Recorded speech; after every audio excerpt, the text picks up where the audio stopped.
మామయ్య ఇవాళ మనం మాట్లాడుకుందాం మొత్తం మురళీధరన్ క్రేజ్లో కొచ్చిపోయిన ఒక గ్రేటెస్ట్ స్పిన్నర్ గురించి. ఆ ప్లేయర్ పేరు రంగనా హెరాత్. తను వరల్డ్ క్రికెట్లోని one of the best left arm spinners. తన ఇంటర్నేషనల్ డెబ్యూట్ 1999లో అయింది. దాదాపు 20 ఏళ్ళు తను క్రికెట్ ఆడారు. కానీ తన స్కిల్కి తగ్గట్టు తనకి ఇంటర్నేషనల్ మ్యాచెస్లో ఛాన్సెస్ రాలేదని చెప్పాలి.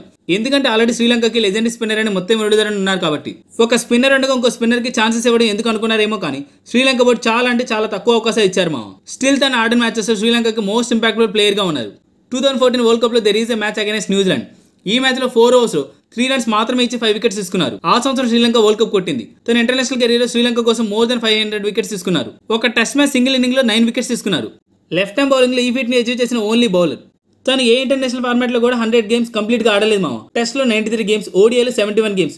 ఆన్ ద అదర్ సైడ్ మొత్తం మురళీధరన్ ఆల్ ఫార్మాట్స్ ఓడిఐలు 350 గేమ్స్, టెస్ట్లో 133 గేమ్స్ ఆడారు. దీన్ని బట్టి అర్థమవుతుంది తనకి ఎన్ని తక్కువ అవకాశాలు వచ్చాయని. మేబీ తనకి ఇంకా ఎక్కువ అవకాశాలు ఇచ్చుంటే శ్రీలంకకి ఇంకో మొత్తం మురళీధరన్ అయ్యేవాడేమో. ఏమంటారు మామ దీని గురించి?